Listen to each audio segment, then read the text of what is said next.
Welcome to the DSA Going Forward meeting on the 14th of April 2022. And we're going to be talking about support for families in Ukraine. We'll have a policy and consultations update. We're going to talk about the guidance for the Down Syndrome Act, our direct work with government in research, and for the small grant scheme update. We're talking about work we've just been doing since the last update, which is two and a bit weeks. Support and training, new information resources, employment with WorkFit, then a little bit about our memories and stories exhibitions, and a roundup of some of the marvellous activities across the week for World Down Syndrome Day, and an update from DS Active and DS Engage. And now I'd like to introduce Carol. Hi everybody, and welcome to our update. Just a few words about the Ukraine appeal, and we're still supporting families on the ground in Ukraine and those that are fleeing to other countries in Europe. The main bulk of the people that are fleeing from Ukraine are going through Poland, and the situation there has really worsened quite dramatically, as you can imagine, and accommodation is now very difficult to find for those people. So the Polish Down syndrome organisations are renting property. You'll have to excuse me, I've just run up and down 3 flights of stairs, so slightly out of breath. Are renting property, and the bottom line is that we are funding some of that and helping people to find somewhere to live. A lot of people are staying in Ukraine, and they're staying in Ukraine because they don't really want to make the journey to Poland and other countries, because they want to stay with their families in Ukraine. And also, some of the children and adults with Down syndrome are so traumatized that their families don't think they would make the journey. So we're putting money directly into Ukraine and continuing to support wherever we can. And I just would like to say a huge thank you to all of those people that have donated the appeal. Your money is really making a difference. So thank you very much. We'll keep you up posted with all the things that are happening as and when. But now I want to introduce you to Chris Rees, who is our new policy manager. Chris has come to us from the Council for Disabled Children, and he's going to talk to you about policy and consultation. So Chris, would you like to introduce yourself? Hi, sorry, I was just dealing, rushing, as many of you are familiar with meetings over the pandemic, rushing off to make sure my kids aren't bursting into the room, but I'm sure they will at some point. Yeah, I've got a couple of kids. My son, Safros, who's 10, has Down syndrome, and so he's been getting support from DSA since those early days. I've been at Council for Disabled Children, working primarily on education projects, and I still have a week left, my final week of a busy week of getting stuff done. So just to give a bit of a context, and it is slightly framed around children and young people because that's most of the stuff that I'm working on. Just looking at some of the national picture of things that the sort of priorities that are happening right now in terms of not just children but adults with and again, not just Down syndrome, but adults with special needs and disabilities, and the different things that government are doing at the moment that we need to keep an eye on. So this is just the overview here. The main one is a piece of law and a piece of legislation that's going through with the Health and Care Bill. That's been worked through government since over the last year or so. It's very broad. A lot of it is about the sort of national structures. So developing these things called integrated care boards in sort of nationally and regionally, with a lot of responsibilities about commissioning services. So extremely large piece of law and extremely broad in terms of covering all of us. And there are organizations who are obviously very interested in some of the content in here about how, where the focus is around disability, whether the support is being added, or whether changes are being made in terms of the context of disability. And I'd say for all of these, this is a very quick whiz through this stuff. These are huge. These are all pretty chunky bits of work. So I think if people can put in the Q&A or get in touch with Gillian or members of the Down Syndrome Association to say if they're interested in having a bit more of a focused look at any of these in a similar sort of webinar, I'm sure that would be possible. The next one is the independent review of children's social care. So that's something that was set up. It was a commitment from 2019 from government that they'd review children's social care. About a year ago, January 2021, a chap called Josh McAllister, who was a teacher and then set up a social care charity, was given the task of leading this independent review. So it's not from government, although obviously he's working closely with government on it, but he's set up his own team independent of any ministries to look at children's social care. And again, that's looking at this broad, from safeguarding stuff across to what we would hope to be more of the sort of supportive early intervention, activities and support, things like short breaks. So that broad spectrum of what social care involves. He is and he's done. Oh, again, we can send links around. There's a website which has got all the content of what they've done so far. They've spoken to loads of people, and I think that one is due to come out by the summer. So that's imminent, and they've done a lot of work on it. The one that's sort of hot off the press most recently is the SEND review. That's a green paper. There's a schools white, just very quickly, the shorthand. Green paper is really a kind of discussion paper to say, here's some proposals, what do you think? A white paper is very much sort of further down the line of saying, here is something that we want to put into policy or legislation, and a bit more concrete. So the green paper is very much a discussion, set of proposals, and I'll talk about the SEND review in another slide. So I'll just move on. So the school's white paper, that came out the same week as the SEND review, a couple of weeks ago. Its subtitle is Opportunity for All, and it's very much part of the government sort of levelling up agenda, or how they're presenting some of their levelling up work. Not a lot in terms of special needs and disability. A lot of it's again about structures. So it's about all schools becoming academies or part of academy chains in the next sort of 8 years or so.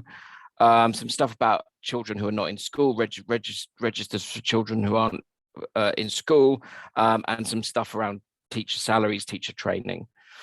Some would say a bit of a missed opportunity, but this is where this kind of the connections between all these take place, because the white paper is Department for Education, the SEND review is Department for Education and Department of Health and Social Care. So one of the challenges we have is making sure issues don't slip between the cracks of each of these different national proposals. And then the last one, which people I'm sure are familiar with, is the Down Syndrome Bill. So that's obviously something that started last year, I believe, and it will be coming out in terms of, I think the consultation on the guidance should be imminent. So that's the stuff I think we're looking to keep an eye on, and making sure that the priorities that Down Syndrome Association, the policy priorities we would want to make sure are included in each of these. And there's different mechanisms of engaging with these. But Gillian, do you want to go on to the SEND review? Talk about the SEND review is quite a good one to look at in terms of how to engage. So this was something this is really old. It was initially launched in 2019. Since then, there's been a different team has taken over leading it, and there were a lot of delays because of the COVID, the pandemic. So it's a long time coming. It's cross-governmental, so it's not I mean, it's very much Will Quince, who's a minister in the Department for Education, is very much sort of leading it, but it isn't just about just education. It was released in March, and we are currently in a 13-week consultation process about the recommendations. And very quickly, what it covers, I put here. I mean, there's not the time to go into the detail of strengths, weaknesses, implications, whatever. But again, you know, if people are interested, I'm sure we could do that. But it does, you know, it aimed to be very far-reaching across the special educational needs system. So very much looking at the implementation of the Children and Families Act, which took place in 2014, which is the law that brought in education, health and care plans and things like that. So it's really looking at how needs. So these are the broad issue: how needs are identified and supported, issues of redress, so things like the tribunal that some parents go to, professional qualifications and training across the workforce, alternative provision, which is often things like pupil referral units where children get referred from schools, accountability within the system, which is certainly a big issue whenever we've done events especially with parents, about making, you know, I think it's fair to say, a lot of people would say the Children and Families Act as a piece of law was okay. The issues we've had is the implementation of that law and how that's been, and how local authorities and schools are actually fulfilling their obligations. There's one of them come in. And then the last one, some quite complicated stuff about SEN funding, about how funding is disaggregated down to local authorities and schools, which is quite complicated. And it doesn't say specifically because it's the green paper, but some of this will probably lead to legislation or somewhere down the line, but it doesn't specifically say how or where. Okay, next slide. I mean, what I'd suggest, there's lots of stuff out there. If you Google Send Review, there's 1,000,001 opinion pieces. But what I'd recommend, I mean, here's some kind of good basic starting points. There's the initial comments that the Down Syndrome Association put together on it. There's the Send Review has set its own set of web pages up, which gives some information about what they're doing, the timelines, things like that. There's the actual consultation page. So what the consultation page is, you know, document, it'll have the PDF of the document like this, and then the dates of the consultation, the questions they're asking. I'm sure lots of you know Special Needs Jungle. If you don't, I would say log on to it.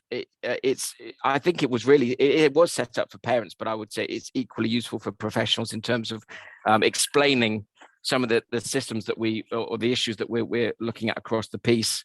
And there's a couple of very strong Down syndrome advocates in Hayley from Downside Up and Nancy Gedge, who are regular contributors and core members of Special Needs Jungle. So that's a brilliant website, and they do a daily blog.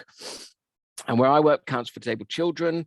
So we have a contract with government as a strategic reform partner. So we get quite involved in some of these sort of national reviews and legislation. So have a look at the Send Review. We have a specific Send Review section on our website because we're helping out with some of the consultations, and that includes, there's consultations at the moment for parents and professionals, and there will shortly be some consultation events led by our participation team for children and young people. The dates, that hasn't been launched yet, but keep an eye out, because I think, you know, any local groups who've got young people's groups who are interested in feeding into that'll be one option. Next slide, and then the last one, just a very quick overview of what a consultation process might be. So the Send Review will be a consultation. I believe the guidance linked to the Down syndrome bill will be a consultation. So just to say, it's always a very specific time frame. Normally, I mean, depending on the size of it, maybe a month, 2 months, 3 months, but normally around 2 months or so. It's usually linked to something very specific, either something new or some significant changes to a process or guidance or law. It's facilitated by the different departments. So the civil servants, it's not done by MPs. So it's sort of the stage after MPs have got involved in something. It's always led by civil servants, and they're normally you can normally reach out to the teams who are leading these to have, you know, if Down Syndrome Association might, you know, want to have discussions with the civil servants around a consultation, that, you know, that's often an option. They really try increasingly to be open and accessible. So it's not just a huge piece, 100-page document with really small text and hard to absorb. They do, certainly for the SEND review, they've done loads of different language versions. They're doing it in an easy read version, but I think they haven't quite cracked it, so that it's not ready yet, but there will be an easy read version of it, for example.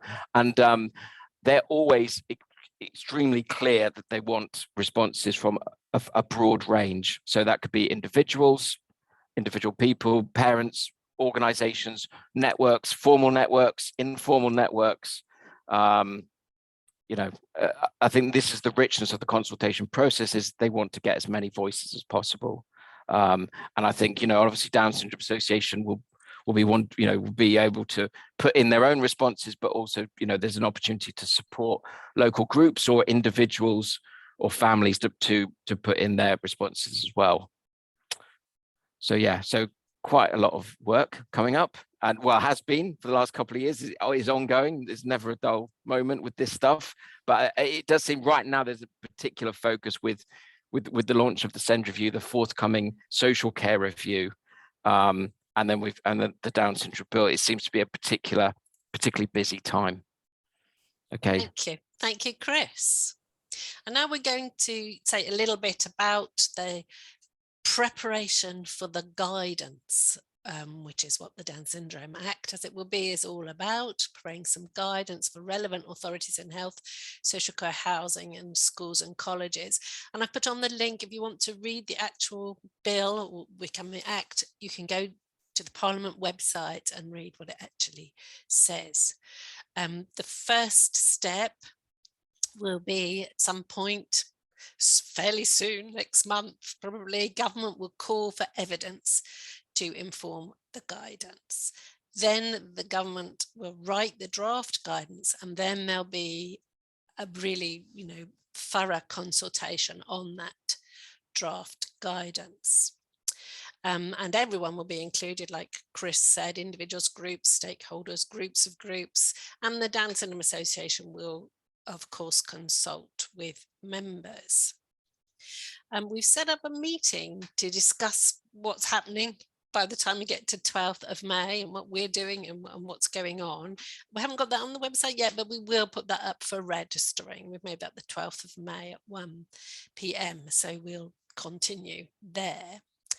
Right now, what we're doing is preparing for that first step. So when the call for evidence opens, we're preparing information that could go into that using, what's already published, what we already have, lots of things on our website, and the information that we have from our helpline, where we have, tens of thousands of inquiries every year, that gives some sort of an indication of key issues and which directs what we do. So we'll be including that as well.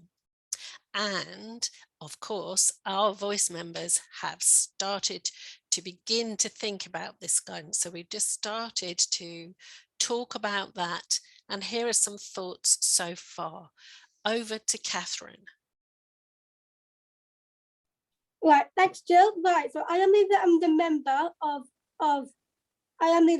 of Our Voice. So Our Voice is part of the DSA team. We work together for change. Who is what people said? I am the same as my brother and sister. Explain things and write them down. We need to be prepared for things. If we are prepared, it's better, like transition. My problem, okay, so this is my quote. My problem is speech and language. Put that in. How to help.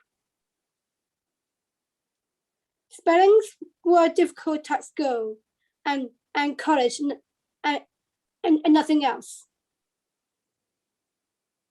So that's really the quotes, and then there's more quotes to come. So these quotes are, this is my quote again. I had a great time with my friends at school.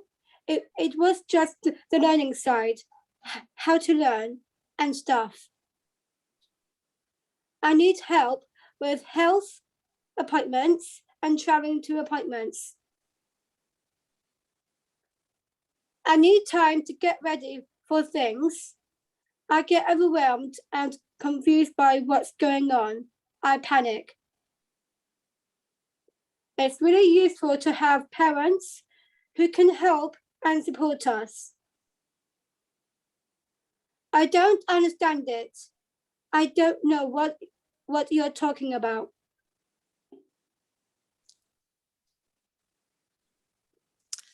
Thank you, Catherine.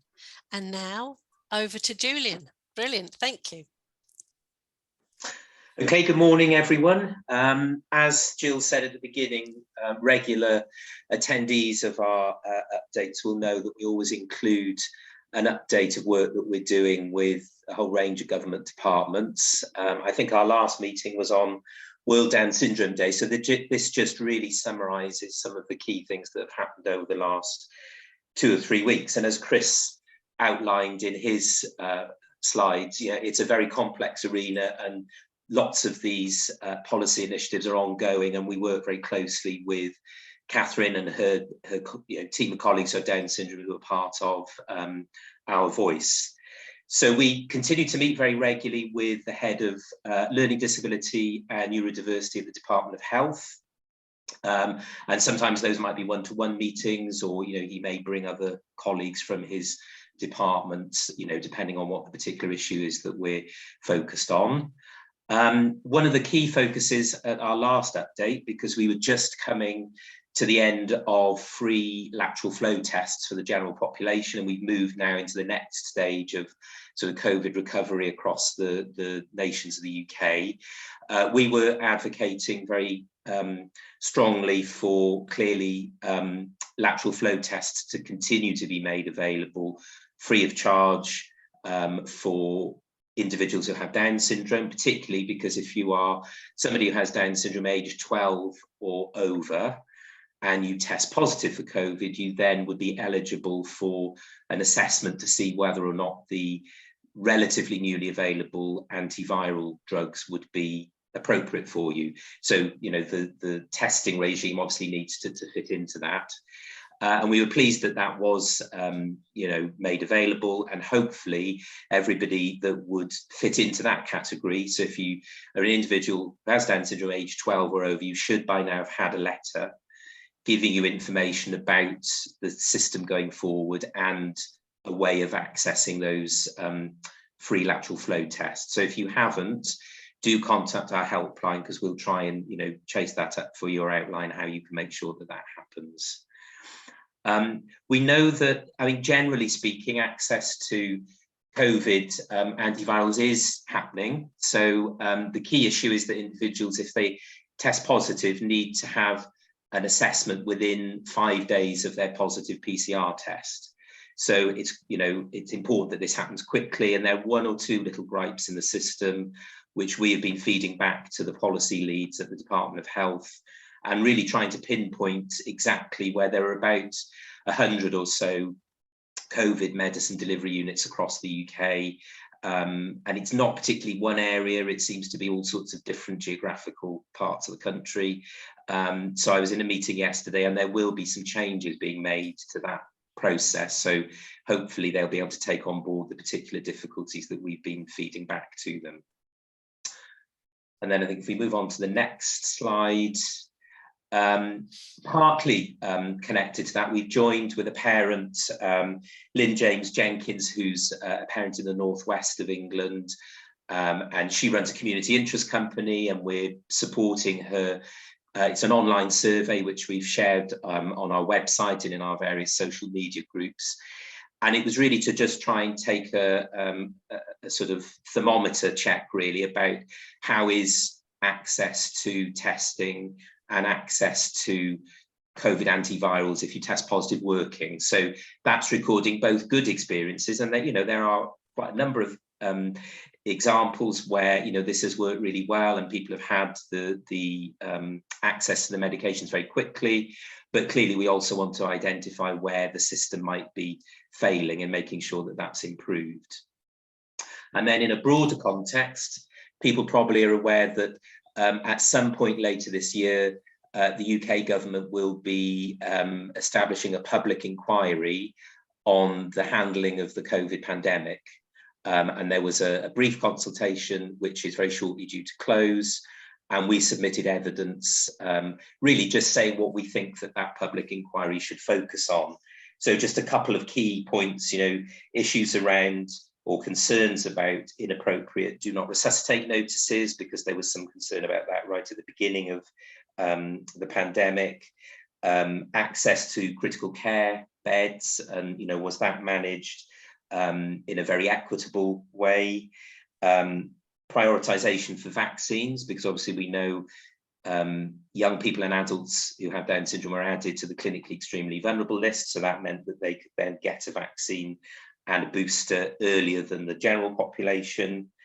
And then really, as we're coming out of COVID restrictions, and thinking about COVID recovery within schools and local authority services beginning to start up again, making sure that people who have a learning disability aren't disproportionately affected, because we know some of those services have been slower in re-establishing. So we'll be then contributing to the full consultation when that launches later in the year. And then the government appointed a team of researchers that are working across England, Wales, Scotland, and Northern Ireland and the Republic of Ireland. And they are looking at family carers' experiences of the pandemic and what people found particularly difficult. And we know, our helpline calls were significantly increased over the last 2 years, and we've, interacted with so many families and individuals over the last 2 years. So this is aimed at individual families to take part. So they're looking to interview parents or siblings, anybody really that is a family carer of somebody with Down syndrome. And we've shared that consultation or that invitation to take part in the research on our website.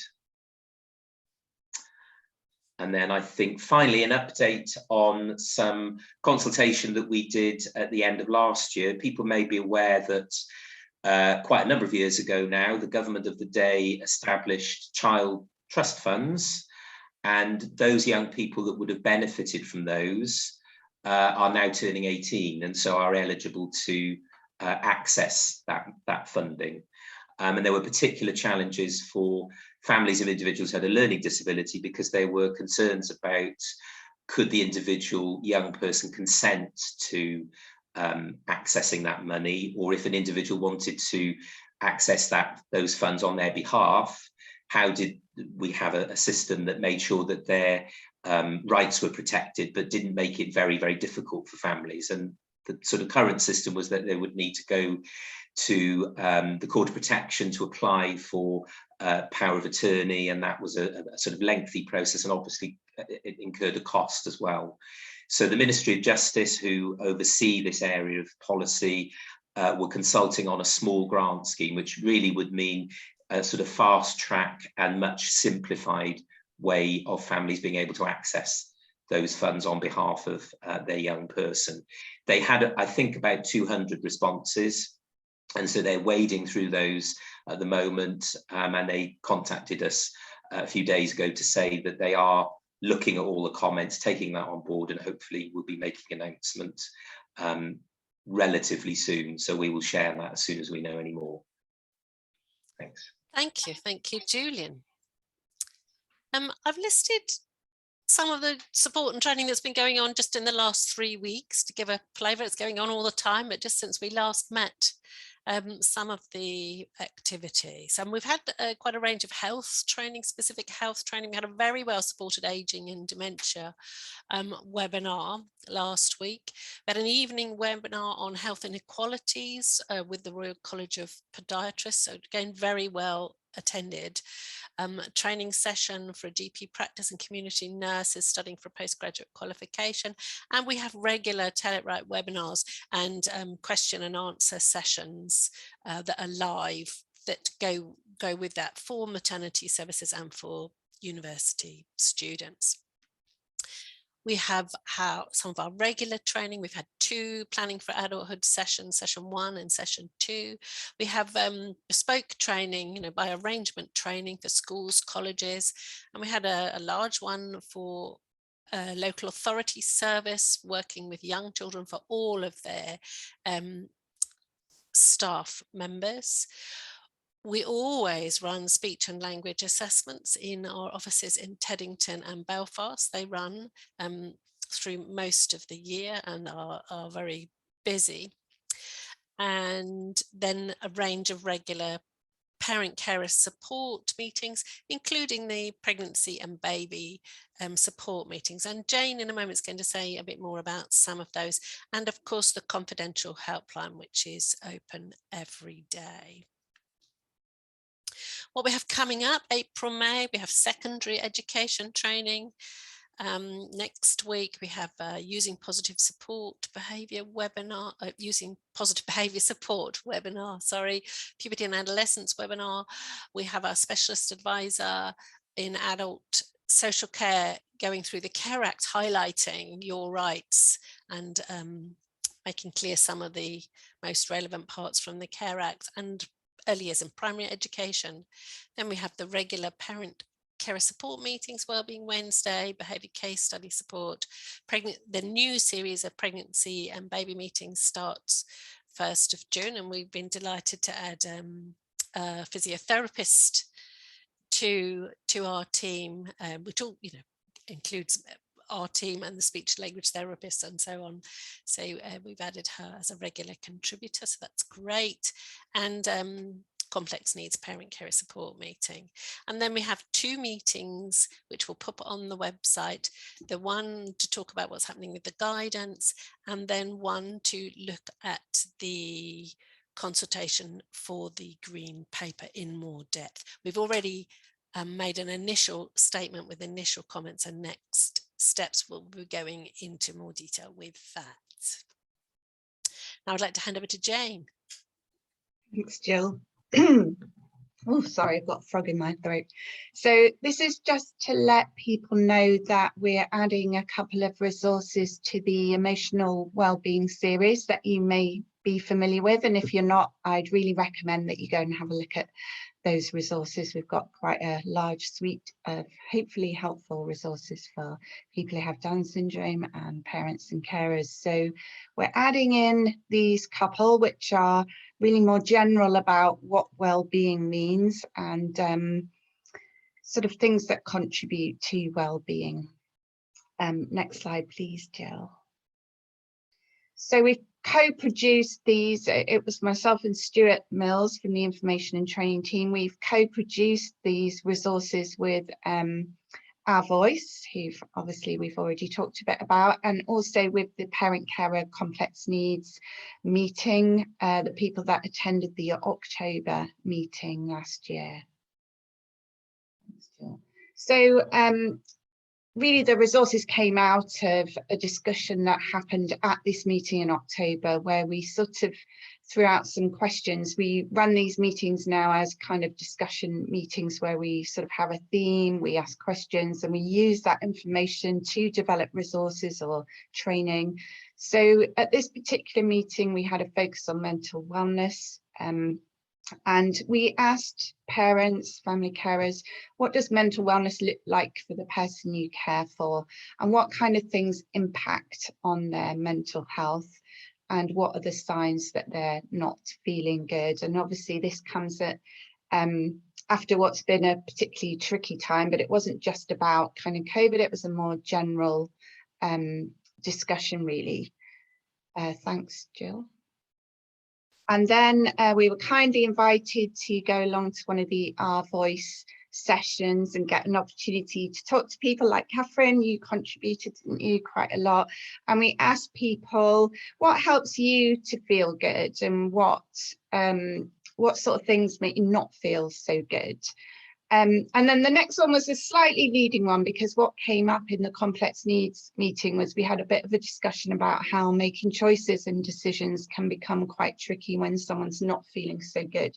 So we did ask particular questions around that. And we wanted to know if people felt they could tell someone when they weren't feeling so good.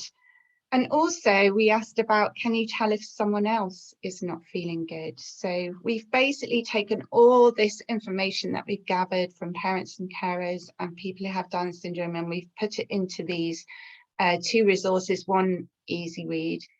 And yeah, so just wanted to let you know they'll be coming soon. And actually one bit that was really sort of key and interesting that we wanted to let people know was about communication. And actually what came out quite strongly in the parent carer meeting was how those people who have verbal communication, often this becomes very, very impacted when they're not feeling good. So we've written quite a bit about that in the resource and the need for perhaps additional sort of visual information at times when people are struggling with communication. So just a little heads up about those. Yeah, so I also wanted to just talk a little bit about these sessions that I'm running monthly. They used to be called Sharing Positive Support sessions, but it became a little bit confusing because they had a very similar name to a training session, and so they've been renamed this year to what hopefully is a clearer title. So they're very much about looking at a case study of a particular behaviour that a parent or family carer will have brought to the session. So people book in advance if they want us to discuss a particular behaviour. So we've got, I think there's pretty much people booked in for the next few, but I have got a waiting list.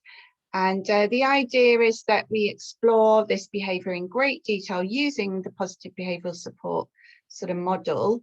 So we want to think about what the functions are, what the triggers are, how it's being reinforced. And then we have a kind of general discussion about, well, what strategies might be helpful, what could replace the behaviour.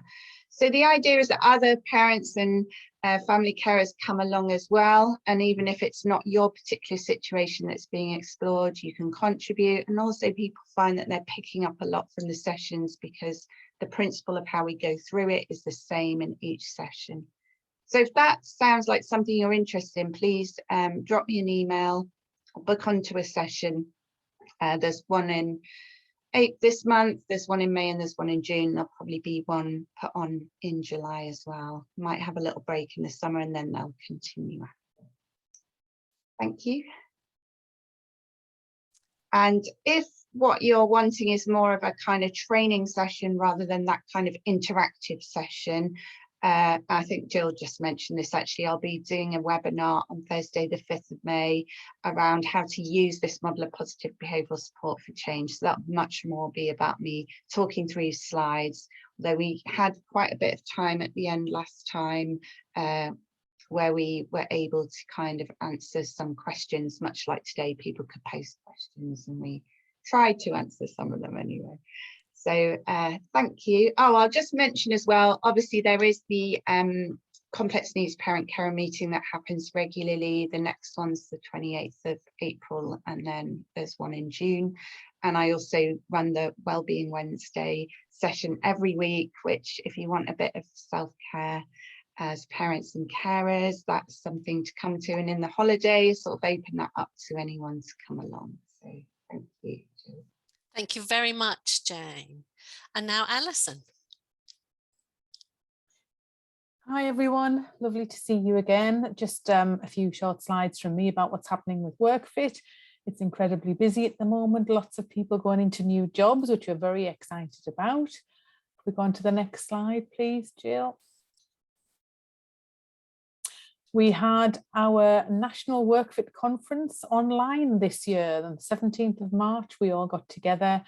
Maybe some of you on the call today were there. We had some wonderful guest speakers talking about their jobs and what their jobs meant to them. We also had employers talking to us about their experiences of working with WorkFit and bringing their new colleagues and new recruits into their business, and what a success that has been. So it was a very uplifting event, very enjoyable, and as I say, you may well have been there. I hope you did enjoy it if you were with us.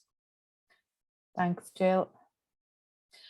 One of the things that we did touch on at the conference was the complexity of the Access to Work scheme. Now, Access to Work is a fund provided by the DWP to help people to get into work or to stay in their jobs.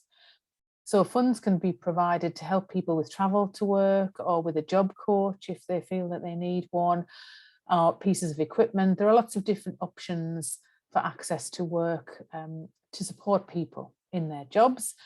And what we find is that people find it quite complicated and quite time consuming to be able to navigate this process, even though the success at the end is very welcome. So we're actually doing a special workshop on this subject on the 19th of June from 2 o'clock for a couple of hours with some of our key people, our key contacts from Access to Work, who will be explaining the process, how people qualify, any criteria that have to be met, and just hopefully making it clear for everyone to understand what happens, why it happens, and the full range of help and support that's available. So if you want to sign up for that, the link is there, and we'll hopefully see you in June for that one. Thanks, Jill. Lots of new starters. We're only sort of a quarter of the way into the new year, and we've had lots of people starting new jobs, and we just wanted to share a few images there of different people in different locations doing different things. We're delighted that we're continuing to expand the type of job roles that people get into. We've got people going into construction, arts and heritage, banking and finance, as well as the more traditional types of roles. So we're really keen to continue with that and expand our reach across all industry sectors. And it's lovely to see some of the guys there in their uniforms, if that's the case, doing really well at work and enjoying their new jobs. Thanks, Jill. And just wanted to say how much I enjoyed being at the 50th anniversary exhibition at the Langdon Down Centre a few weeks ago. Managed to catch up with some candidates and some employers and chat with people generally about WorkFit and what was happening there. It was a really lovely event. Nice to see lots of people there enjoying the photography exhibition and catching up with DSA colleagues. Thank you, Thanks, Alice. Jill. Yeah, thank you very much. Now we're going to hear from Carol about a little bit more about the exhibition and what's happening next. Thank you, Jill. Well, yes, we finally managed to celebrate our much delayed 50th anniversary photographic exhibition during Awareness Week this year. The exhibition is a fantastic celebration of people with Down syndrome of all ages, but it particularly includes a series curated by Richard Bailey, our long-term friend at the DSA. And that series is photographs of people with Down syndrome in their 50s, 60s and 70s. And we also have oral histories from some of those people, but most of those people. Sadly, we were unable to invite everybody that we had planned to invite to the event because we were really concerned about filling the Langdon Down Centre with an awful lot of people, including some quite elderly people who have Down syndrome, who had come to see their lovely photos. So we had to kind of curtail the invite list. So we have opened up, or decided to open up the centre on the dates on the slide there, which are on our website, as are all the images from the exhibition and the oral histories. So we hope that if you didn't get an invitation, you don't feel too bad about it. We do want you to come to the event, and please contact us about coming and joining us on one of the open days. We can organise special visits for individuals outside those dates, but We won't be able to do too many of those because the theatre is in use quite a lot, but if we can accommodate people who want to come and see it, we can do that. It is quite a big exhibition and it fills lots of rooms at the Langdon Downs Centre, and it's absolutely beautiful. It really is stunning. We even got some last minute photographs from Rory Langdon Down, who is John Langdon Down's great grandson. So we were absolutely delighted to be able to receive those, and we filled one of the corridors with those lovely images. So please do contact us and please do come and visit. We'd love to see you. Thank you, Jill. Okay, so there's a slide showing some of those portraits, and as Carol said, there's all of them are shown on that link on the website, and some photographs from the evening.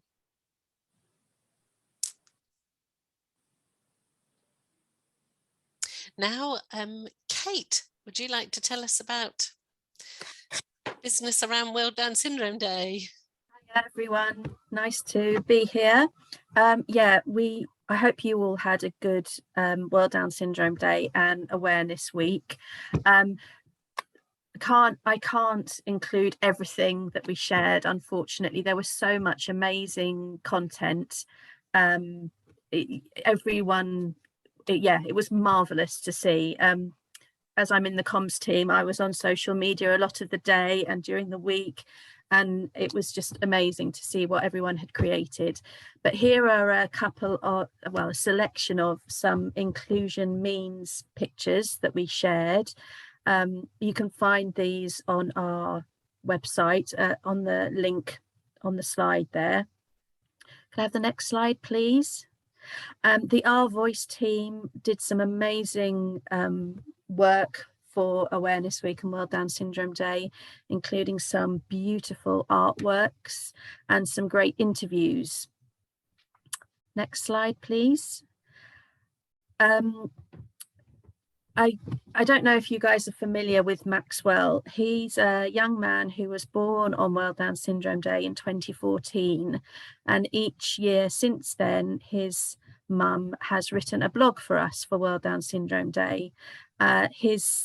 He turned 8 this year, and his mum Molly wrote a beautiful blog about him being included in his community, and it's just a joy to read, and there's some lovely pictures. Next slide. Now this is an amazing story of Victoria, who's on the right there with her sister Emma. Emma had told Victoria about visiting Ibiza and going to Wayne Lineker's club, and Victoria really wanted to go, and that's the start of an amazing story which you can read on our website. The end result is that with Wayne Lineker's support, Victoria now is living the dream and is the star of her own record, which you can listen to on Spotify, and you can read her story on our website, and it's an absolute joy to read. And here I just wanted to share a few lovely lots of socks pictures, and thank you to everyone who shared theirs on World Down Syndrome Day and during the week. We love seeing them, and if you want to send them in to us for next year's promotion, we're always happy to get them. And yeah, thank you very much. Nice to talk to you today. Oh, thank you, Kate. Sorry, one more. This isn't Awareness Week or World Down Syndrome related, but I just couldn't resist I couldn't resist sharing it with you today because it's so beautiful. We have shared this on social media, but this is a beautiful artwork created by Noah, who's 12, and it's a portrait of her sister Tegan. And I just think it's such a joyful, gorgeous piece of work, and I wanted to share it with you today. Yeah, I think that's my last slide. Lovely, Jill. yes, it is. Thank you very much. Beautiful, beautiful picture. Now, Kate, another Kate, is going to get us ready for our long holiday weekend and tell us about DS Active and DS Engage. Jill. Good morning, everyone. And like Chris, it seems my house is not as soundproof as I would like, so I apologise if there's any background door noises that occur during this, but good morning to you all, and it is great to be here to update you and review DS Active and DS Engage with you this morning. The DS Active programme continues to move forward with the programme improvements, and it's essential that we ensure that the choices and needs of all people who've got Down syndrome are respected and met through a range of options, which we're looking to result in increased participation and inclusion for everyone who has Down syndrome and their families. Our focus is currently including supporting opportunities for a wide range of recreational and sporting activities, and those partnerships will be across mainstream, pan disability, learning disability activity providers. And we continue to offer and provide our training and support. So if we just go on to the next slide. So DS Engage. So there may be some people who've joined today that haven't heard or haven't seen our DS Engage programme, and it's a weekly programme of regular live Zoom events with at least one event every weekday. There are additional special events and extra content on the DS Engage web page, which we're very grateful for our communications team to be supporting. So here I've just placed at the bottom some images from our Down syndrome Zoom sessions. So photo consent unfortunately means I can't show you the joy that is a full jam-packed screen of everyone taking part and having fun. But take it from me, it's absolutely super to take part in these sessions. And what has been great recently is that the online nature of the sessions has meant that families who've still been affected by COVID have been able to continue to join us, whether that's taking part or just connecting with friends that they've made through the DS Engage sessions. And also more recently, it's been lovely to see family members and friends joining in. We occasionally get the odd arm or leg that I can see, and I tease them out into the Zoom camera, but it's fantastic to see the community at DS Engage getting wider. Thank you, Jill. So our usual DS Engage programme has a set of regular sessions which take place outside of holidays. So we're currently in a holiday period, so there are a few changes. So if you do visit the DS Engage web page this week, just be mindful of taking a note of the dates on the booking page of the next session. Those here today may have noticed they received an email from us recently updating you on all those changes, and I'll continue to do so again today, as for those who are regular attenders, you may have noticed that the Pilates Plus this coming week is going to be on Thursday. So it's on Thursday this week, Catherine. All right, if you can join us, that'd be super. Okay, the next page. So, and this is what just to quickly say, this is what our web page looks like if you haven't been there. And just to note that if we've got one-off specials, they do come in at the top of the page so that you can't miss our one-offs, our special events, the first thing that you're going to see before you scroll down to our regular events. So recent special events that we've held, just on the next slide. Sorry. No, sorry. So we were very lucky. We enjoyed 3 fantastic special event sessions to celebrate Down Syndrome Awareness Week. And again, because of photo consent, I can't get images of the actual sessions up, but they were fantastic. Thank you to everyone who joined the session and made them so much fun. We had nearly 200 extra session participants during the week. And a huge thank you to our partners, Hannah, Singing Hands and Michael DJ for supporting our celebrations. It was a fantastic event, each one of those sessions. And then this week on the next slide, just to show you, we've really enjoyed certain Easter special colouring and paper craft sessions. We have had a great time cutting, colouring and crafting together, and no one stuck themselves to the table, which is always a bonus, I think, when you're crafting. And as you can see, there are some very talented crafters amongst us. They produce some absolutely fantastic Easter decorations for their Easter table and their doors, and some wreaths there as well. And a huge thanks to Tabitha, Katie and David who have given me consent to use their photos today. Thank you. So then, looking at those crafts, we are going to update our webpage, so you'll be able to, over the long weekend, as Jill said, the weather isn't great, you can take to your crafting and do some colouring and rabbit making and spring flowers. And there's also extra content, DS Engage content on our YouTube channel. And if the weather is nice, just bear in mind, take a note of what's happening outside, because we are in the future going to do some gardening nature type sessions. So I'm looking forward to advertising those soon. And then our last slide just says how much we really enjoy hearing about the new activities and clubs you're enjoying. Please keep telling us about these sessions and sending in your photos with your photo consent so we can share them and get more people aware of your sessions and taking part.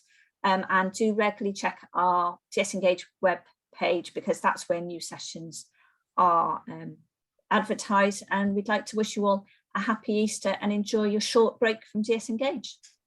Thanks, Jill. Lovely. Thank you, Kate. Now, this is the point where we move over to look at the questions and comments that you've popped into the Q&A. So I'm going to stop sharing the slides and look at some of those questions. The first one is somebody asking about the support they get from a particular trust and hours of support they need, and they mention the local support group in particular. You're welcome to email us about any questions about that, and also contact that local support group. The email address is on the website, and it's info@, we probably need a shorter email address, don't we, for some things, info@downs-syndrome.org.uk, or just call in. Okay, if you want to talk about that, that will be fine. Another question about where will we find the links after the webinar. I can pop those round to everybody who's registered, or you can see them when this goes up on YouTube, which it will. Or just get in touch with me, Megs, and I'll send them to you. I could do that. Okay. We have some comments about somebody who had Down syndrome, who did have COVID, and is wondering about getting it again. I think worrying about getting it again and how you know. I don't know if Julian wanted to say anything to that. Yes, I mean, that's really why people who have Down syndrome are entitled to continue to have the free lateral flow test. So if you have any symptoms, and the symptoms of COVID are available on they've updated those. So it's really, if you feel as though you're getting a cold, I mean, it may well just be a cold. It's, if you've had COVID, the chance of you having COVID again, obviously, is not impossible, but the only way of knowing that would be to have another test. And then the NHS would then give you advice about what you should do. Thank you. And we have another question about vaccinations, asking about a fourth COVID vaccination, and when might that be available? Yeah, I mean, we get a lot of calls on this, both to the helpline and emails. So there's currently a fourth vaccine being offered only to people who are aged 75 and over. or people who are immunosuppressed, and that isn't typically people with Down syndrome. So somebody who has Down syndrome could be immunosuppressed, but they need to have another particular health condition, and that's typically if somebody's had an organ transplant, if they're having active treatment for cancer, or if they're on certain medications, particularly steroids, that would make them more vulnerable to infection. And the likelihood is that the next booster for the majority of people who have Down syndrome would be in the autumn, along with the seasonal flu vaccine. So round about September, October time, that's when we're expecting that to be. Thank you. Now we have a question about joining Our Voice and when do they meet? Now that we have, several hundred people who are members of Our Voice, which means they can join, talk on a closed group, and we can they can join for particular pieces of work or projects. So that's for everybody who registers with Our Voice. Jill? Yeah. Can I mention about Our Voice? I'm going to fill in for Robin for this one, if you don't mind. You're welcome. Yeah. If you are, I've already said this before. When I said this, for my previous ones, into my videos I did, that if you are interested to join with us in Our Voice, it's better if you guys will sign up, and I think you might be on the waiting list. I think that's what I've heard from Robin before. So if you want to do that, that'd be great, and it would be nice to see you all to be new with us. That'd be great. Thank you, Catherine. Okay. And then we have some comments about the green paper, in particularly picking out what is and isn't there for the 16 to 25. So I don't know if you'd like to say anything, Chris. That has been picked up by others, hasn't it, as an issue? Yeah, just looking at that comment, Paul. Yeah, I mean, one thing the Centre Review does extremely well, I would say, is in the introduction about identifying the problems within the system, and it is unquestionable that children and young people with special needs across the board are still achieving worse outcomes, and families are not getting the provision. So that analysis of what's wrong is actually quite good. So I'd agree with you on that. 16 to 25s, yes, completely agree. I think there's an issue, a long-standing issue around the bookends of our young people, early years, and then 16 to 25, about actually the support they get, the focus on those age groups as well. I think there's big issues around both those age groups, so I agree with that. Yeah, I mean, I think, Gillian, you mentioned about the event in May. I mean, I'm sure we can get some. There's so much to discuss with the Centre Review, and so many, because it's a green paper, the implications of which direction things can go, and actually which things will get genuine engagement on, and which things might sort of just fall by the wayside. So I think we can certainly get more stuff out on the Centre Review, and some more thinking about what is it that we are particularly concerned about and that we particularly want to engage on. Lovely. I could save your message if you'd like, so that we've got that. But please, please, we want to hear your views. So thank you for those. Then we had another comment about joining Our Voice. If you go to the website, there's a section for Our Voice, and that is where you register. We, as well as the hundreds of people, we have 2 regular weekly meetings, and I think one of those may have vacancies, the other one definitely doesn't and has a large number of people. But Catherine, I'm sure, knows more than me, and it will depend on what else you're doing on those days as to whether you're free to come, but we'd love to talk to you about that. Jill? See, yeah. If you want to sign in, and for you guys want and you'll be on the waiting list, there's some days, if you want to join with us, if you are free on Tuesday, that'd be great. Or if not, if you are not free on Tuesday, there'll be another group on Thursday as well. Lovely. Chris, Oz and Sami, did you want to say something? Yes, I just replied to a couple of the questions on how to join with the link to the website. Oh, thank you. As well. Nothing from me, just that, yeah, we have a puberty and adolescence session shortly, and just a small reminder that the RSE resources are now free to download from the website. So again, it's just a short form on the RSE page, and you should be able to download both the teenage packs and the adult resources for free. Marvellous. Well, thank you very much. I don't think I've missed any questions or comments. Oh, no, there is another one about vaccination. At the end, are we aware of the yellow card reporting system? Yes. Yes, do you want me to say? Yes, please. Yeah. Obviously, if anybody who has had a vaccine and wants to report any side effect, I mean, the majority of side effects that seem to be reported are quite similar to people who might have the seasonal flu vaccine. It's sort of, pain at the site of, if you've had given one particular arm, you might have a bit of a stiff, sore arm for a little while, slight sort of fever type